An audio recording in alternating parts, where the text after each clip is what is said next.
Walking into Sarah's kitchen felt like stepping into a warm hug. The smell of roasted chicken mingled with laughter and chatter, creating a cozy atmosphere that immediately put me at ease.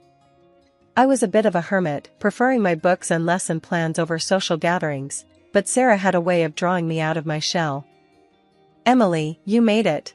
Sarah exclaimed, her voice a beacon in the bustling room.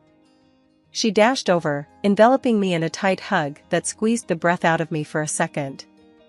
"Thought you'd bail last minute." I laughed, shaking my head. "And miss your cooking?" "Never." Sarah was the kind of friend everyone needed. Straightforward, with a no-nonsense attitude that was as refreshing as it was intimidating at times. Her husband, Mark, was the quieter counterpart, a gentle giant with a knack for listening that balanced Sarah's fiery spirit perfectly. As guests mingled, sipping on wine and nibbling on appetizers, I noticed a man I hadn't seen before. He stood out, not just because of his sharp suit that screamed "I mean business," but there was an air about him that caught my attention. He was chatting with Mark, but his gaze wandered, eventually locking with mine. "That's Michael," Sarah whispered, sidling up to me. "Quite the catch, huh?" I raised an eyebrow. "And he's here because?" Sarah's grin was mischievous. "Let's just say, I might have played matchmaker tonight." Before I could protest, Sarah was dragging me across the room, my heart hammering in my chest. "Michael, this is Emily, the friend I've been telling you about." "Emily, meet Michael, the city's most eligible bachelor." Michael extended his hand, his grip firm but gentle. "Pleasure to meet you, Emily." His voice was smooth, with a confidence that made my knees wobble a bit. "Likewise," I managed to say, hoping my nervousness wasn't too obvious. Dinner was served, and conversations flowed as freely as the wine. Michael was easy to talk to, sharing stories of his travels and business ventures that sounded like they were from another world compared to my quiet life as a teacher. "So, Emily, Sarah tells me you're shaping young minds." "That must be rewarding," Michael said, his eyes twinkling with genuine interest. I shrugged, feeling a blush creep up my cheeks. "It's more like herding cats, but yeah, it has its moments." Michael laughed, a sound that made my heart flutter. "I can only imagine. It takes a special kind of person to do what you do." The evening flew by in a blur of laughter and shared stories. As the night wound down, Michael offered to walk me to my car, a gesture I found charmingly old-fashioned. Standing beside my car, the cool night air felt electric between us. "I had a great time tonight, Emily. I was wondering if you'd like to go out sometime, just the two of us?" I hesitated, not used to this kind of attention. That sounds nice, Michael." "Great. I'll call you," he said, his smile sending a wave of warmth through me. "Yeah, I'd like that," I replied, the smile on my face feeling permanent. Driving home, I couldn't shake the feeling that tonight was the start of something new. Little did I know, that dinner at Sarah's wasn't just a simple gathering. Waking up to the chirping birds outside our bedroom window, I stretched, still marveling at the reality of my new life. Married to Michael, living in a house that seemed straight out of a magazine, it was a far cry from my cozy, somewhat cluttered apartment back in the city. The smell of coffee wafted up, pulling me out of bed and downstairs, where Michael was already up, looking every bit the successful businessman, even in his casual morning attire. "Morning, beautiful," he greeted, his smile bright. "Coffee?" "Yeah, thanks," I mumbled, still rubbing the sleep from my eyes. Taking the mug, I sipped the strong brew, letting it chase away the remnants of sleep. "So, what's on the agenda today?" Michael asked, his tone casual as he glanced over his phone. I shrugged. Thought I'd unpack some more boxes, maybe explore the neighborhood a bit. Michael nodded, his attention half on me, half on the emails he was scrolling through. "Sounds good. I've got meetings back to back today, won't be home till late." This had become the norm since we moved in. His presence, once constant and comforting during our courtship, had become more like a guest appearance in our home. I brushed off the nagging feeling of loneliness, chalking it up to the adjustment period of marriage. That evening, when Michael finally came home, I decided to broach the subject. "Hey, can we talk?" I asked as he loosened his tie, looking exhausted. He raised an eyebrow, sitting down on the sofa. "Sure, what's up?" "It's just, I feel like we're ships passing in the night lately. I miss us," I admitted, feeling a lump in my throat. Michael sighed, running a hand through his hair. You know how it is. The business, it's demanding. I'm doing this for us." "I know, I do. But maybe we could set aside some time, just for us? A date night or something?" I suggested, hopeful. He looked at me for a long moment before nodding. "You're right. I'm sorry, Let's do that. How about Friday night? Dinner at that Italian place you love?" A smile broke through my worries. "I'd like that." As we settled into a comfortable silence, me curled up with a book and Michael with his laptop, I couldn't help but feel that this was just a hurdle we'd overcome together. After our quiet moment of reconciliation, the days started to blend into one another. Michael tried to make time for us, scheduling those promised date nights, but his phone was always buzzing, pulling him back into the world of work. I found solace in setting up our home, making it ours, filling it with warmth and love, hoping it would bridge the gap that his absence created. One evening, as we sat on the back porch watching the sunset, a rare moment when his phone was silent, I decided it was the right time to bring up the topic that had been weighing on my heart. "Michael, have you thought about us having kids?" I ventured, my voice shaky with nerves. He looked at me, surprise flickering across his face, before it settled into a contemplative frown. "Kids? You know how chaotic things are right now. I barely see you as it is. Bringing a kid into this, we're just not ready." I felt a sting at his words, a mix of disappointment and frustration. "But we won't ever be ready. There's never a perfect time." I thought. We talked about this before. Michael let out a heavy sigh, running his hands through his hair. I know we did. But things are different now.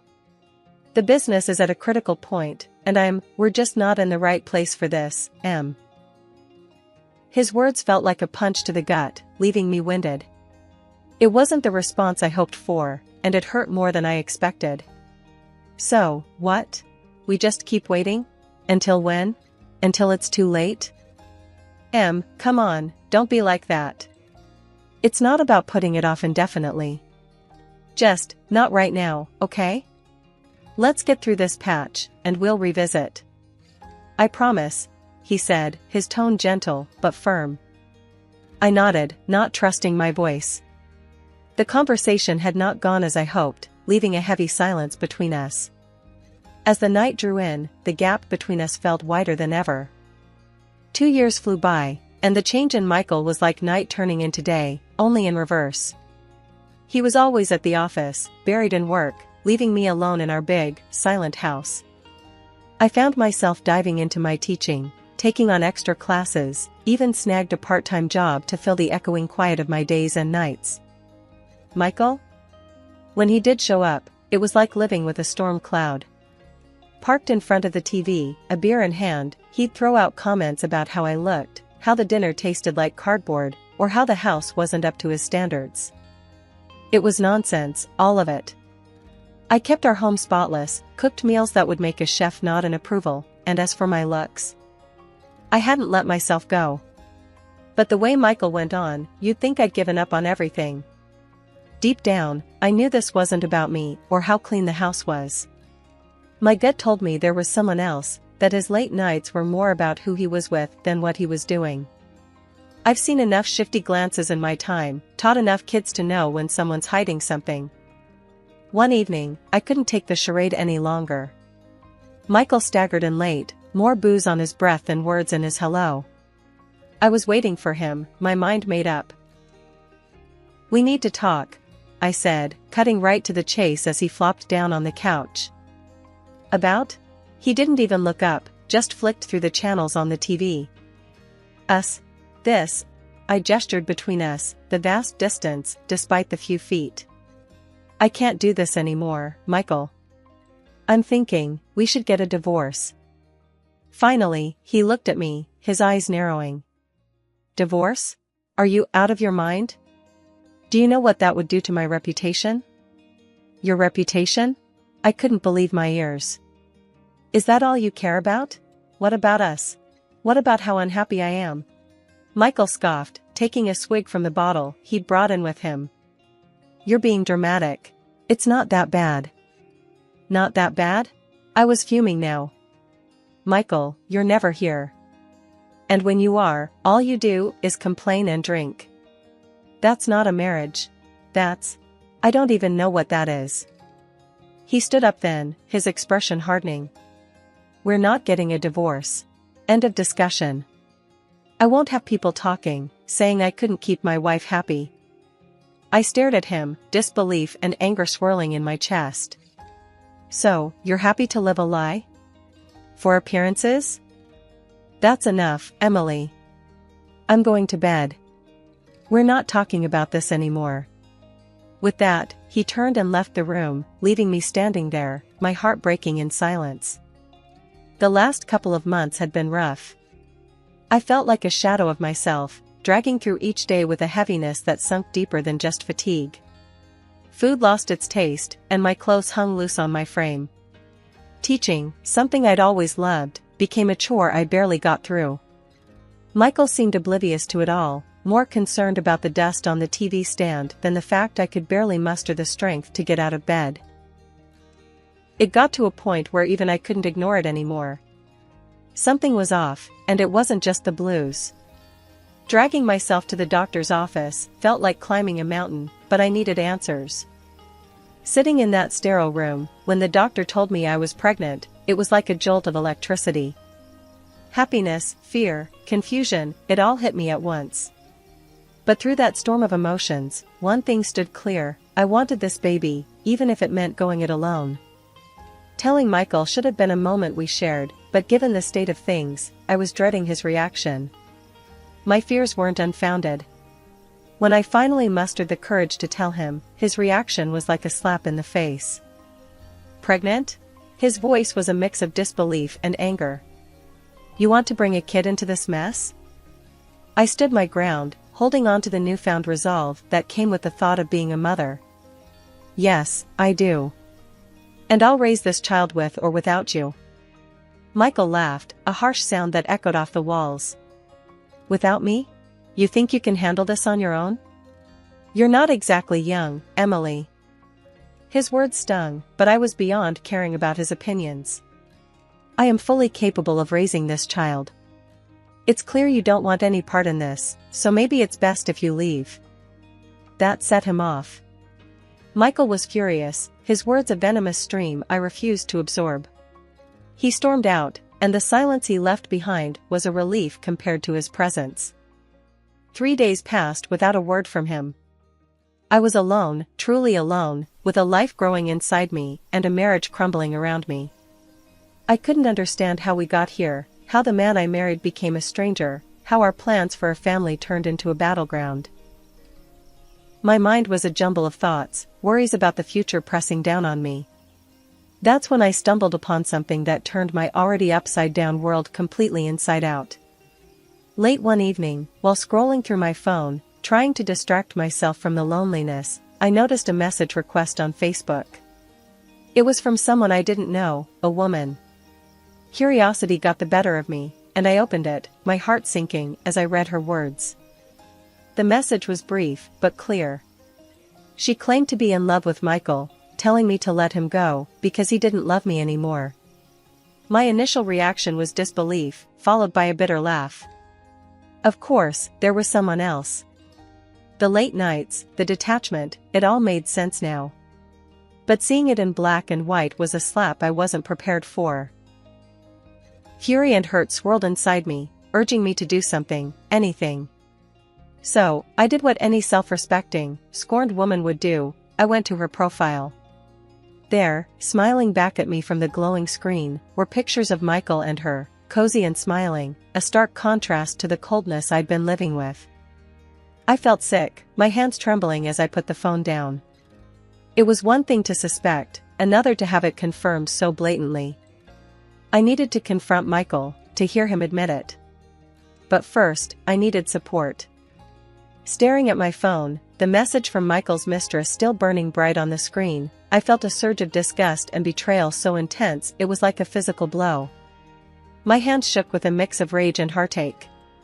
Without thinking, I dialed Anna, my sister, needing someone to anchor me in this storm. Anna. I choked out the moment she answered, my voice a whirlwind of emotions. He's been cheating. There's someone else, and she had the nerve to message me. Anna's voice came through, sharp and clear, laced with anger on my behalf. That lowlife. Are you okay? What are you going to do? I'm done, Anna. I'm filing for a divorce. I can't do this anymore. Not only that, I'll make sure he pays for this, compensation for his cheating and alimony for the baby. I said, my voice growing stronger with each word, my resolve hardening. Before Anna could reply, a shadow fell over me. Michael had entered the room, his face a mask of fury and shock. Without a word, he snatched the phone from my hands, ending the call. Filing for divorce, huh? And you think I'm going to just roll over and accept that? He spat out, his voice laced with disdain. I don't care what you accept. You've made your bed, and now you're going to lie in it. I want nothing to do with you. I shot back, my heart pounding in my chest. Michael sneered, a cruel smile twisting his lips. I'm not marrying her, Emily. It was just an affair. And you think I'll give you a divorce? Pay you alimony? He laughed, the sound bitter and cold. I won't let you drag my name through the mud. And I sure as hell won't be paying for a kid that might not even be mine. His words were like daggers, but I stood my ground. You don't have a choice. I'll go through the courts if I have to. You think you can live this double life, juggling your wife and your mistress, without any consequences? You're wrong. Michael's anger seemed to boil over at that. You have no idea what you're getting into. I won't let you ruin me. He hissed, his face inches from mine. I'm not the one who ruined us, Michael. You did that all on your own. And now you're going to face the consequences, I said, my voice steady despite the storm of emotions raging inside me. The words Michael spat out about not wanting the baby and his refusal to leave his double life behind hit me hard. I was reeling from his coldness, his outright cynicism. In that moment, my decision was made, I was leaving. But as I turned to grab my things, a sharp pain cut through my stomach, so intense it ripped a scream from my throat. Michael, call an ambulance.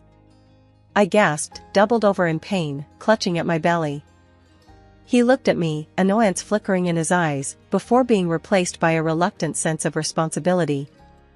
I'll drive you, he muttered, clearly irritated by the inconvenience. It was pouring outside, the kind of relentless rain that blurred the world into a watery haze. I struggled to the car, each movement a burst of agony. Michael drove, silent and tense, as we navigated the slick country roads. Then, horror struck, a warm rush of blood, a crimson stain spreading over my clothes and onto the car seat. Michael! I cried out, terror seizing me. There's so much blood. His reaction was a mixture of anger and disgust. Get out! He barked, pulling over with a screech. You're ruining the upholstery. In disbelief and pain, I somehow managed to get out of the car, expecting I don't know what. Help, maybe? But Michael just drove off, leaving me there alone, in pain and bleeding on the side of the road. I don't know how long I was there before darkness swallowed me whole. When I woke up, the sterile white of a hospital room greeted me, and my sister, Anna, was there, her face etched with worry and relief. Emily, thank God, she breathed out, squeezing my hand. I found you on the road. I was so scared when our call dropped, and I came looking for you. The pain had dulled to a throb, overshadowed by a heavy sense of loss. The baby? I whispered, fearing the answer. Anna's eyes filled with tears. I'm so sorry, Em. They couldn't save the pregnancy. Grief washed over me, a tidal wave of sorrow for the life that would never be. Amidst the pain, Anna shared that Michael had been in an accident too, found not far from where she'd found me. It seemed fate had a cruel sense of irony. He's here, in the hospital. It was his fault, the crash, she said quietly. It wasn't long before a police officer entered my room. He was a middle-aged man with kind eyes, introducing himself as Officer Daniels. He pulled up a chair, his demeanor gentle yet professional. Mrs. Thompson, I understand this is a difficult time for you, but I need to ask you some questions about last night. Your sister informed us of the circumstances leading up to your situation. He started, glancing at Anna before turning his attention back to me. Taking a deep breath, I nodded, signaling him to continue. Yes, I'll tell you whatever you need to know. Officer Daniels nodded, taking out a notepad. Can you tell me about the argument you had with your husband? The memories came flooding back, and I recounted the events, my voice steady, despite the pain that throbbed in my heart. We argued about our failing marriage, about his infidelity. And then, when I needed him the most, he abandoned me on the side of the road. The officer's brows furrowed as he scribbled down notes. And he was aware of your condition? That you were pregnant? Yes, he knew. I told him, and he didn't care. He left me there alone. I managed, the bitterness in my voice surprising even me. Officer Daniels' expression softened. I'm sorry you had to go through that, Mrs. Thompson. Based on your account and the preliminary investigation, we're looking into charges of neglect and endangerment against your husband. His actions led to serious consequences for you and the loss of your pregnancy. Anna squeezed my hand, her presence a silent support. The thought of Michael facing consequences for his actions was a cold comfort, but it was justice, however small.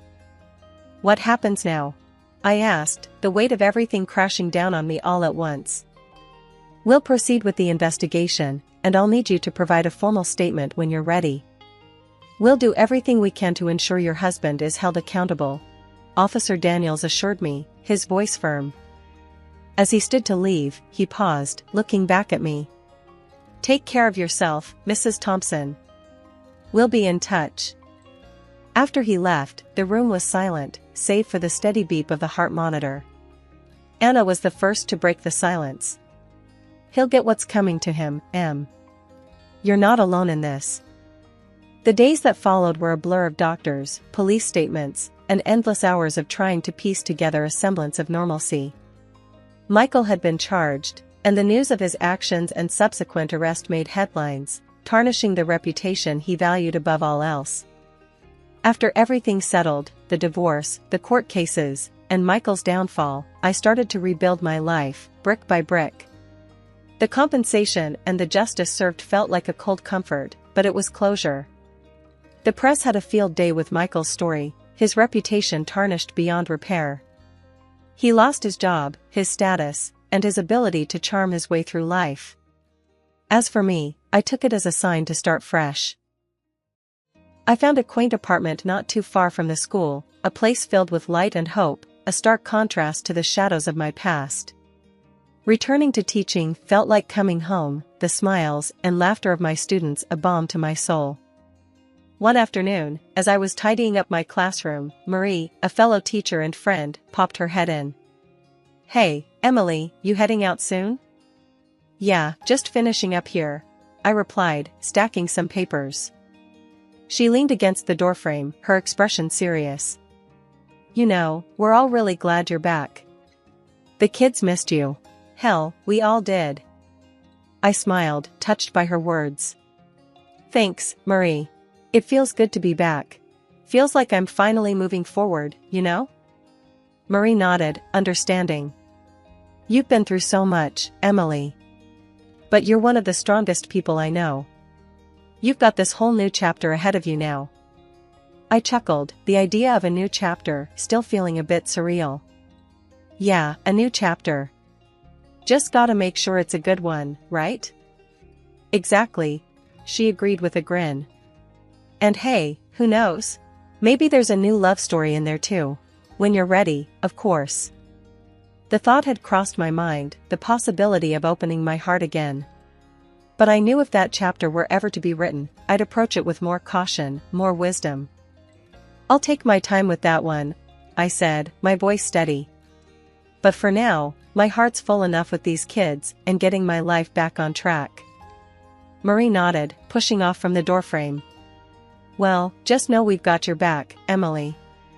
Through thick and thin." As she left, her words lingered in the air, a reminder of the support system I had around me. My journey hadn't been easy, and the scars would always be a part of me.